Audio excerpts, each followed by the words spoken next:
Support for Connecticut East this week comes from EASTCONN for high school completion, English language instruction and employment and job training services. Go to eastconn.org/get started today. EASTCONN, you've got this.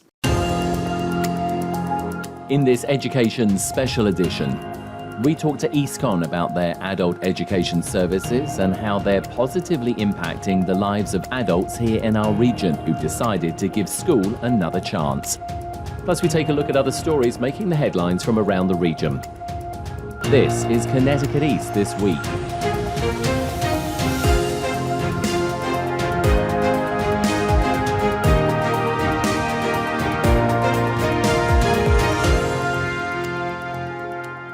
Hello, I'm Brian Scott Smith. They say to get ahead in life, you need a good education. That doesn't necessarily mean spending tens or even hundreds of thousands getting expensive degrees from universities, but it's the basics in life, from math and English to understanding finances, that many don't have. And in survey after survey, the United States is shown to not be investing as much in human capital, i.e. us, as other developed countries, and therefore is falling behind in its competitive advantage, which in turn over time will have effects on the country's and individuals' economic growth. But it's not all doom and gloom, as many adults are taking the opportunity to return to education to either finish where they left off or to add new educational skills to help them achieve more. I caught up with Kristen Hempel, Director of Adult and Community Programs at EASTCONN, and two students who have used their services, Stan, an English language learner from Russia, and Rachel, a high school completion student, to find out more. And we should make it clear that EASTCONN is a supporter of the Connecticut East This Week podcast.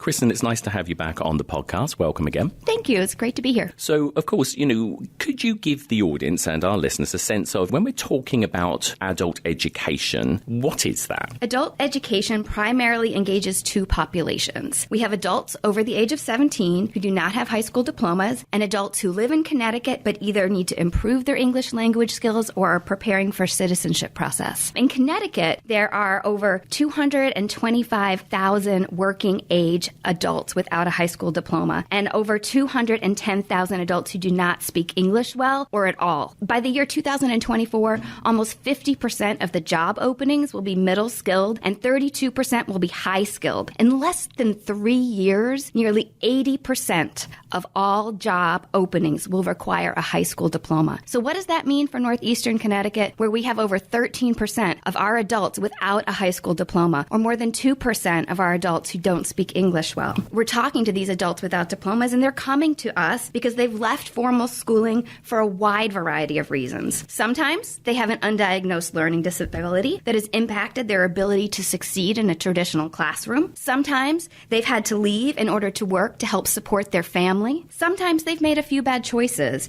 and couldn't figure out how to dig themselves out of it. Sometimes they just didn't feel welcomed in their high school environment, and they made a choice, a positive choice for themselves to follow their own path. The reasons are multiple and they're varied. But for us, why they left isn't what matters. What matters is the fact that they want to come back. Our teachers have helped adults learn addition and subtraction, and our teachers have helped adults who could teach a class on engineering. Everyone who comes to us has strengths to draw on and skills to share, as well as something to learn. And our job is to meet people where they are and then help them achieve their goal. The same is true for our English learner populations that we get to work with. Some of them have doctorates in their home countries, and others come to us without any formal education in their past. In both cases, the classroom is a dynamic community of learning where people are supporting each other and able to build on what they know and then share it with others. Anyone who comes to us is coming here because they have a goal. They have a vision of something that they want to achieve, and they know that education is the first step towards it. It may be a new job. It may be a promotion. It may be enrolling in college or training. It may be being able to read to their grandchild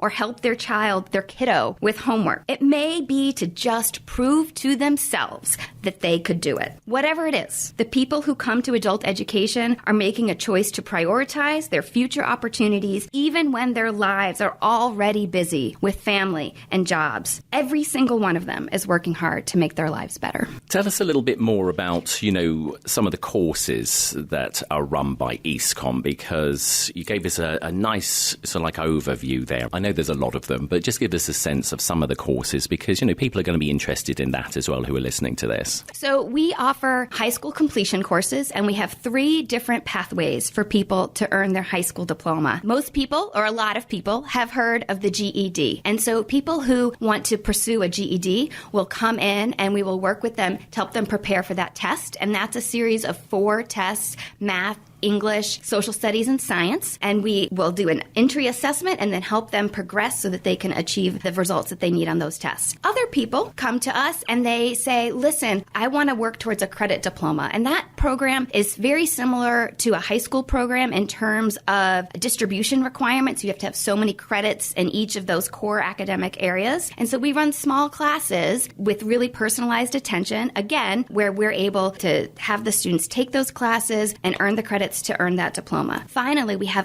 a little known but very exciting program called the National External Diploma Program. And that's a program where people can come in and they work one-on-one with an advisor to build a portfolio where they demonstrate competencies in core areas. So there aren't any tests. It's completely flexible, and they're really able to draw on their real-world experience. So they're pieces that are really tuned into your skills in terms of, can you write a letter to the editor? How do you put together a resume? All of those skills that make an adult successful. Can you balance a family budget? So we have those classes, and then we have English language classes. And in those, again, we're integrating things like digital literacy skills. We're integrating things like financial literacy skills. And we're helping people to learn English not just to succeed in the community, to navigate the drugstore and the doctor's office and all of those things, but also to prepare them for the workforce. So people will come in and say, I'm going to go into construction. There's a whole language, a whole vocabulary associated with those jobs, and we'll be supporting them in that. Same thing, with whether it's manufacturing or healthcare, some of our top priority industries here, we do the same thing. Finally, we help students who are interested in becoming naturalized citizens, and we help them prepare for that process. It's another exciting program that we offer.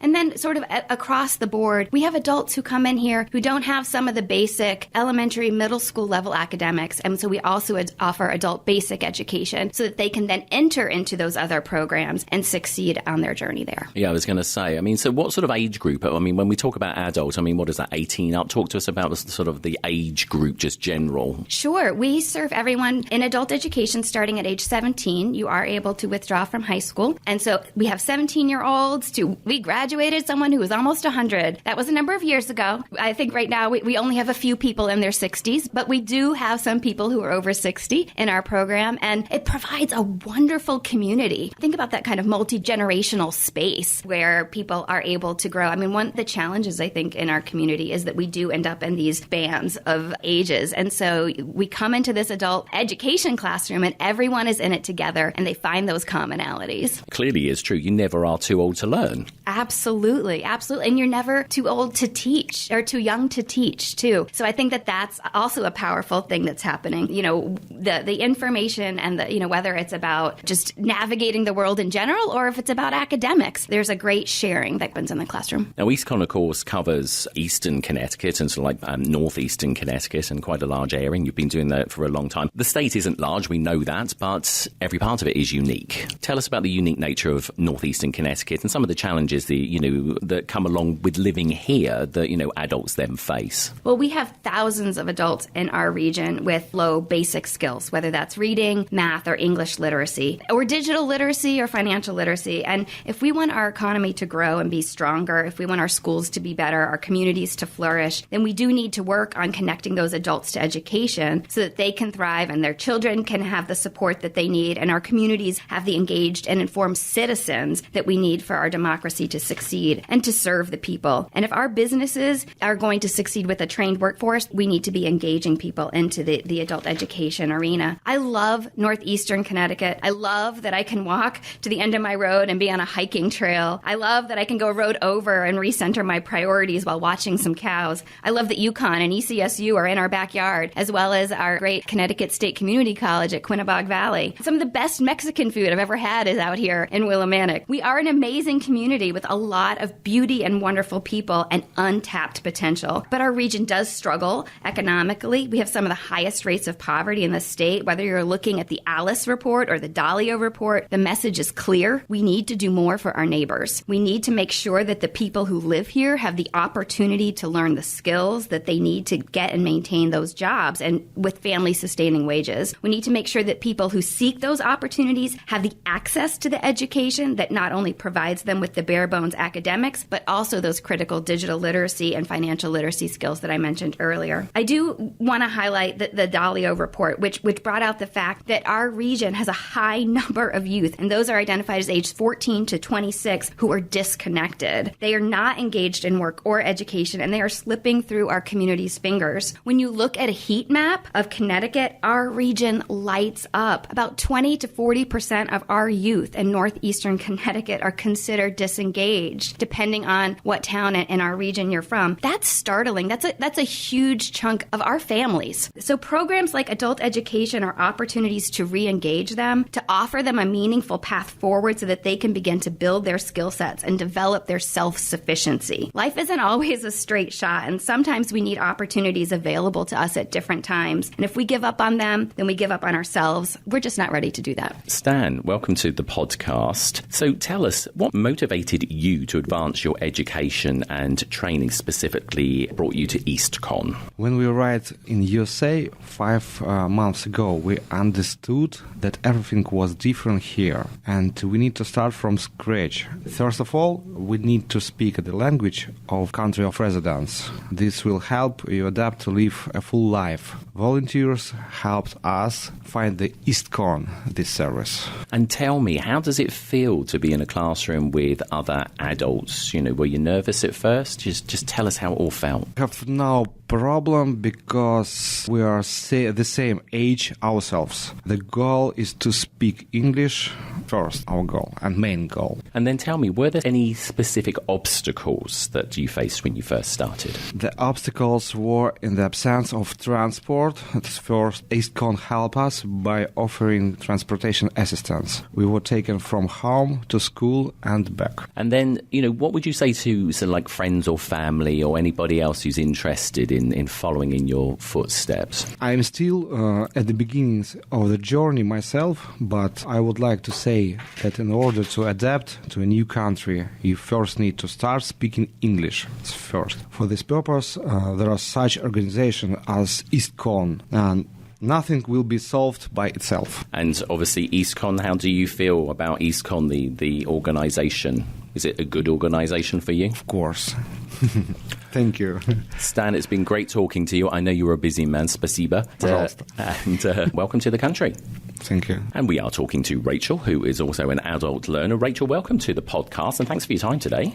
Thank you. So tell me, Rachel, you know, what motivated you, to advance your education and training, and what specifically brought you to EASTCONN? What brought me to EASTCONN is I knew that in my life I wanted to further my future for better and for greatness, Age was not purpose, or my disability was nothing to withhold me for my future, and I was just determined to do that. So tell us a little bit about that. You've said about, you want to advance yourself. What specifically were you wanting to do? And to advance into getting my GED and to pursue my future for further education. And then, how does it feel when you're in classroom with, other adults, maybe your own age, a little bit, younger? Tell us about that, because that can be a little bit daunting for some people. Not really, because of the fact that I felt, wow, this is not bad. I'm not the only one that's aiming at greatness, to better our future. And it really doesn't. It just depends if you're motivated to get better, and want better and greatness in your future. And that's the way I was determined. Just when I saw everyone, I'm like, we're all aiming at one goal. And I mean, you keep using the word goal. So,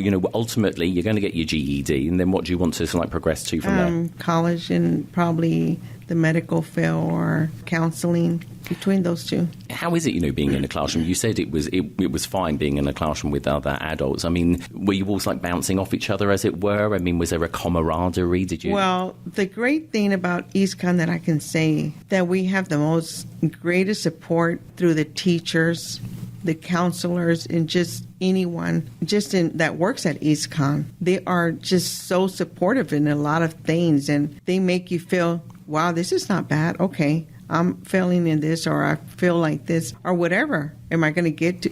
They just support you. And it feels good. It doesn't make you feel less they never do. They motivate you to get your GED. They help you anyway. So I understand in your case, I believe there was a life experience that took you away from EASTCONN, from the classroom, but then you were able to return. So talk to us about how the program and the agency were able to support you through that. They were very supportive, and I even got, when I was I almost died 2 years ago, but I was in the hospital. I'm not learning how to walk again and all that. And when I came back, throughout that time, I was so honored to know that teachers even send me get well cards. And that was very meaningful, a lot to me, because that said, I care for your future. Don't give up just because of this step back. And that was helpful to me because that motivated me to come back, keep on going to reaching my GED. What would you say to people again? We asked Stan the same question. What would you say to your friends, family, people that are listening to this who may be interested in following in your footsteps, want to do some further education, and in particular, obviously, your experience with EASTCONN? I would say age and disability shouldn't matter for a new beginning for the better future. Just aim at it. And you got the greatest support at EASTCONN. Just come, take a step of faith and just walk in. Well, Rachel, it's been great talking to you as well. Continued success with your further education. And in the meantime, thanks for telling us about your experience so far. Thank you. EASTCONN, of course, as I said, has been around for a long time. It does many, many things. We see the buses, we see the cars and the logo all over the place. You really are an organisation that's probably one of the best to carry out all of this because you've got so many different things that you do. You mentioned obviously Quinebaug College as well, sort of thing. So apart from the adult education, I suppose one could say the best wraparound service in the area. But I do think part of it is through partnerships too. I do love the fact that at EASTCONN we serve people from birth till, like I said, age 100. And it's wonderful that I can turn to my colleagues and we can provide great family literacy skills programming. So that's one of our programs through our ESL wing is we do bring in parents and children and we work with them on parenting skills while we're working on their English language skills. And the kids are getting high quality educational support at the same time. So that is an amazing piece. Another amazing piece is that we are connected so deeply with the American Job Centers. And so when people come in and they want to participate in our program, but they don't have transportation, we can make those connections. We can scan the environment for what kind of program might be the right one to connect them to get them enrolled in and engaged with so that they can overcome those barriers and those won't stop them from achieving their goals. So yes, but we also have great partnerships outside of our agency too. With the community college system, some of our learners can co-enroll and take classes for free so that they can start to see themselves in that college environment while they're still adult education students, and they have us there to help them navigate that system, to learn some of the structures and practices that will help them succeed there. So we have great partnerships there as well. One thing people will be interested in knowing who are listening to this, and apart from, as I say, all these amazing services, is what's the cost, of course, because, not everyone can afford this. So just run us through, is most of this free or is there money available? Just give us a sense of that. That is part of the secret sauce here in adult education. It is absolutely free. I just love the fact that we can offer such high quality programming to our community without asking a cent. There are other barriers. Time, it does take investment. And in order for you to succeed, you do have to be able to put the time in. So that is real. They do, it's transportation, as we mentioned. Sometimes technology is a barrier, but we have resources for that. We have a technology loan program where people who are in our classes can access Chromebooks that they can take home. And we have those classes as well. Childcare, again, we use partnerships to try and mitigate that barrier. But we are working hard with all of our partners to try and address those needs at the systems level, as well as doing things, as I mentioned, for the individuals in the program. We also offer a lot of flexibility and online programs so that people who can't come into the building every day still have a way to stay connected. They're still able to come in and access face-to-face educational opportunities because that is critical. That's a big part of the program and what will help people succeed. But they can also continue to work on it with instructors reaching out to them either individually or through Zoom or things like that. And if we can't do something, we do refer learners to an organization that can. We also finally help them build their own networks within the classroom and within the program so that they can help each other. future. That's a lifelong skill that will really make a difference for them. You're clearly passionate about what you do. What sort of feedback do you get from some of the people that, you changed their lives? I love hearing our learners' stories. And, we try to capture those and share them as much as we can. I remember a few years ago, I was talking to one of our learners who was a formerly incarcerated man, and he was saying how getting his GED was the best thing that's ever happened to him in his life, other than the birth of his child. And I thought the fact that getting your GED, is right up there with getting your child, it says a lot. And we have people who have come back and now work for us and are able to, either teach in the classroom because they've gone on to become teachers, or, they're some of our case managers or our front office staff. And that really speaks, again, I think, to the power of this and people who come through really feeling the value and wanting to be able to share it with others. Well, we, as I say, are fortunate that EASTCONN has been around and hopefully will continue to be around for a very long time, helping to educate, as you say, from birth all the way through life. And Kristen Hempel, EASTCONN's Director of Adult and Community Programs. As always, it's a pleasure talking to you. Thanks for being on the podcast. Thank you so much. And if you want to find out more about the services and resources available to you at EASTCONN for adult education, then you can either email for information to aded@eastconn.org or visit their Adult and Community Programs website at EASTCONN, EASTCONN.org/get started today.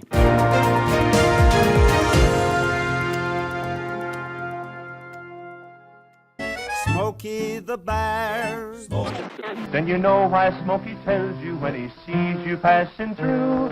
Remember, please be careful, it's the least that you can do. What you desire, don't play with matches, don't play with fire. After 80 years of learning his wildfire prevention tips, Smokey Bear lives within us all. Learn more at SmokeyBear.com. And remember, only you can prevent wildfires. Brought to you by the USDA Forest Service, your state forester, and the Ad Council.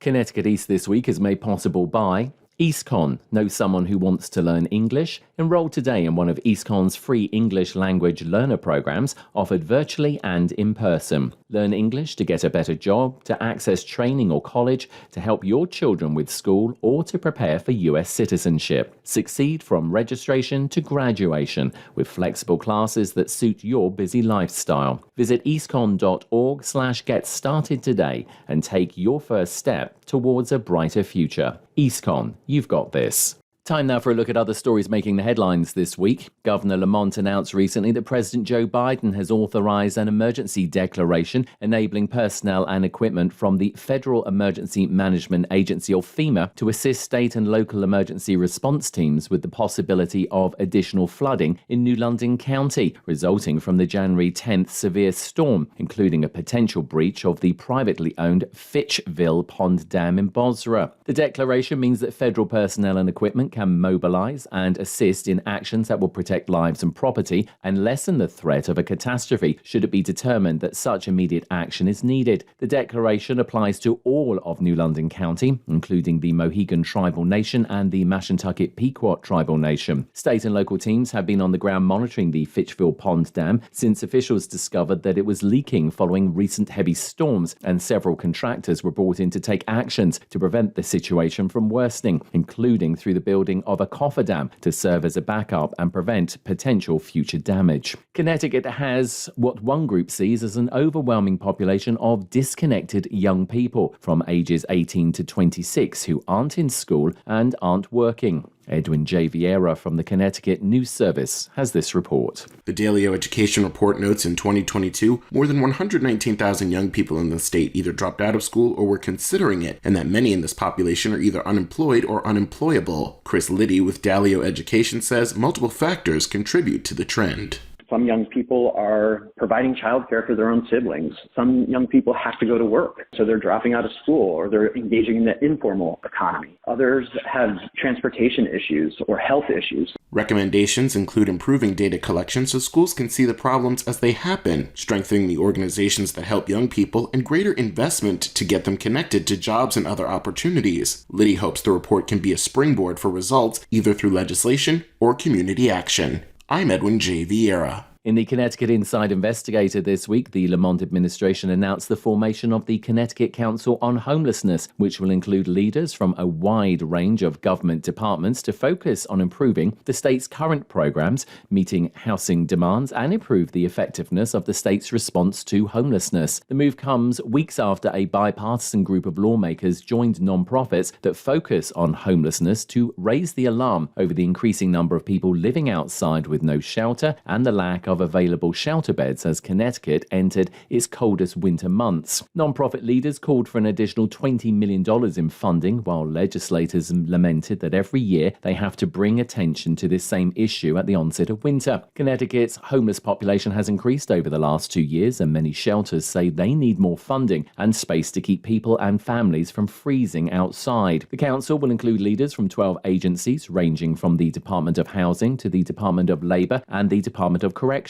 Additionally, leaders from 8 other departments, ranging from higher education to economic and community development, will serve as ad hoc members. The idea is for the different agencies to join together to come up with a more collaborative, robust, and statewide response in order to more effectively meet the needs of those without homes and to find ways to strengthen housing stability while increasing housing across the state. It's a big election year this year, and as beneficial as it is to keep up with current events, too much political news can be detrimental to a person's health. Here's Edwin J. Vieira from the Connecticut News Service again. Numerous studies are finding increased social divisiveness has contributed to growing stress levels among Americans. An American Psychological Association survey finds concern about the nation's future and social divisiveness are high-ranking stressors. Dr. Jennifer Doran with the Connecticut Psychological Association says there are ways to remain informed while keeping your mental health in check. I think limiting is really important because obviously it doesn't feel good to be totally disengaged and uninformed, but,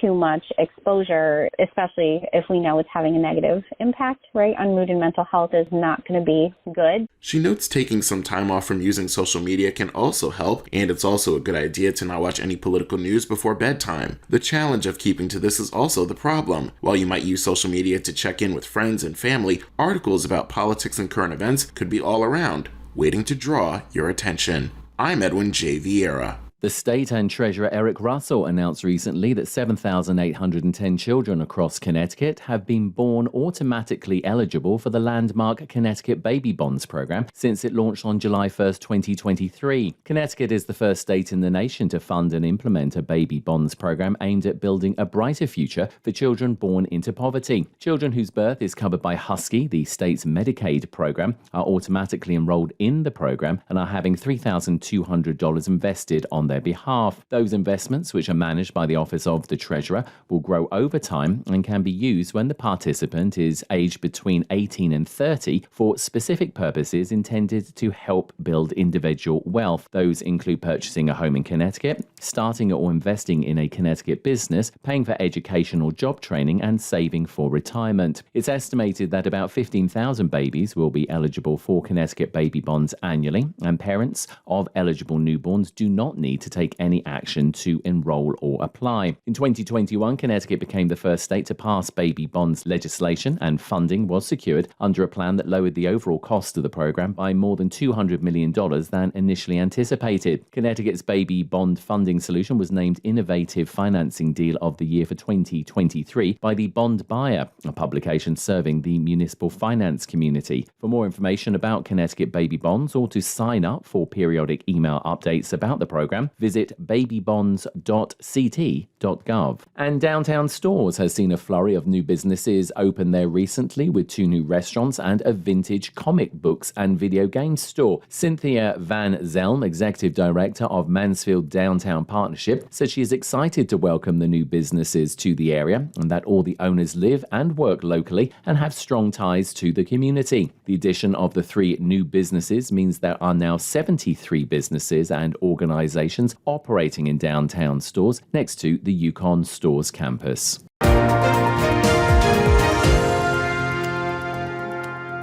That's all from us for this edition. Do send us your questions and story ideas to the show via our website at connecticut-east.com or Facebook or Twitter at Connecticut East and on Instagram at Connecticut East This Week. And you can listen to the show again on our social platforms, on demand, and by asking your smart speaker to play Connecticut East This Week podcast. And please like, follow, and share on your social media too. I'm Brian Scott Smith. Thank you for listening.